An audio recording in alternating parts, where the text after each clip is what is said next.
C Joseph Vijay எனும் நான் இந்திய அரசியல் அமைப்பின்பால் தமிழ்நாட்டு அரசின் முதலமைச்சராக உண்மையாகவும் உளச்சான்றின்படியும் நேர்மையானதை செய்வேன் என்றும் ஆண்டவன் மீது ஆணையிட்டு உறுதிமொழிகிறேன். தளபதி நம்ம அண்ணன் அப்படிலாம் போயிட்டு இப்போ பார்த்தீங்கன்னா சிஎம் ஆகிட்டார் விஜய் சார். இந்த சீட்டில் உட்காரது அவ்வளோ பெரிய கஷ்டமானு கேட்டிங்கன்னா ஆமாம். தமிழ்நாட்டை பொறுத்த வரைக்கும் 50 வருஷமாக ஒரே ஆட்சி நடந்துட்டு இருந்தது. அந்த ஆட்சியை உடச்சி ஒருத்தர் வர்றது ஒரு பெரிய விஷயந்தான். ஏகப்பட்ட கூட்டம், அவங்களோட ஃப்ரெண்ட்ஸு, ஃபேமிலி மெம்பர்ஸ் எல்லாருமே இருந்தாங்க. ஒரே ஒருத்தர் மட்டும் வர வேண்டாம்னு சில பேர் நினச்சிட்டு இருந்தாங்க. அது வேறு யாரும் இல்லை, த்ரிஷா தான். இவங்க எதுக்கு வந்தாங்க? சில பேர் சொல்கிறாங்க இல்லை இவங்க ஃப்ரெண்ட்ஸு தான், அதனால் ஒன்றும் பரவாயில்ல, பிரச்சனை இல்லைன்னு சொல்லிட்டு.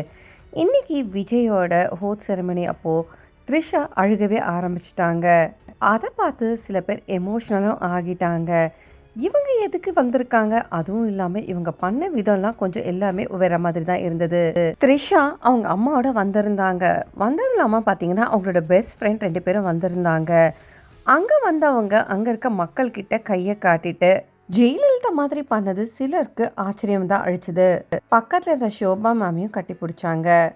இவ்வளோ வருஷமாக ஒருத்தர் கூட வாழ்ந்துட்டு இப்போ த்ரிஷாவை எப்படி அவரால் ஏற்றுக்க முடிஞ்சது? அவரோட பையனும் சரி பொண்ணும் வந்திருந்தா நல்லா இருந்திருக்குமேன்றது தான் நிறைய பேரோட கேள்வி. இன்னொரு ஆச்சரியக்குறின்னா எல்லாரும் சொல்கிற மாதிரி இவங்க வெறும் ஃப்ரெண்டாக இருந்திருந்தாலுமே அவங்க பண்ணுற விஷயம்லாம் எல்லாருக்குமே கொஞ்சம் முகம் செழிப்பாக தான் இருந்தது. இன்னும் ஒரு சில தொண்டர்கள் த்ரிஷாவை பற்றி என்ன சொல்கிறாங்கன்னா, விஜய் சாருக்கு ஓகேனா எங்களுக்கு ஓகே தான், ஏன் அவங்க அண்ணியாக இருந்துட்டு அடுத்தது சிஎம் ஆனாலுமே எங்களுக்கு தப்பு இல்லைன்னு தான் சொல்லிட்டு இருக்காங்க. கட்சிக்கு வெளியில் இருந்து இவங்க செயல்படுறதெல்லாம் ஓகே தான், ஆனால் கட்சிக்குள்ளே வந்து அதவே ஸ்ப்ளிட் பண்ண ஆரம்பிச்சிட்டா படம் மாதிரி வேறு மாதிரி தான் முடியும்.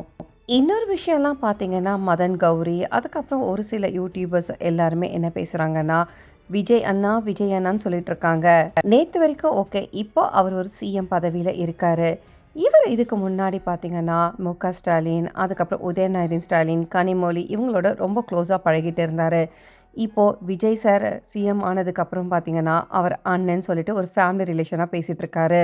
இதெல்லாம் எதுக்கு சார்? இந்த மாதிரி ஒரு நடிப்புன்ற மாதிரி தான் தோணிட்டு இருக்கு. நீங்கள் இதுக்கு முன்னாடி அவங்க கூட இருந்துட்டு ஒரு கூஜா தூக்கின மாதிரி இப்போது விஜய் சாரை ஏமாற்ற போகிறீங்களா என்ற மாதிரி ஒரு கேள்வியும் எழுப்பிட்டுருக்கு. கட்சிக்கு ஏற்ற மாதிரி தாவற மாதிரி நீங்களுமே அப்படி தானே தாவிட்டுருக்கீங்கன்ற மாதிரி தான் கேள்வி எழுப்ப வேண்டியதாக இருக்குது. ஸோ இதை பற்றி என்ன நினைக்கிறீங்க? சிஎம் சார் வந்ததை பற்றி புதுசாக என்னெல்லாம் மாற்றம் வரும்னு நினைக்கிறீங்க? கமெண்ட் செக்ஷனில் கமெண்ட் பண்ணுங்கள்.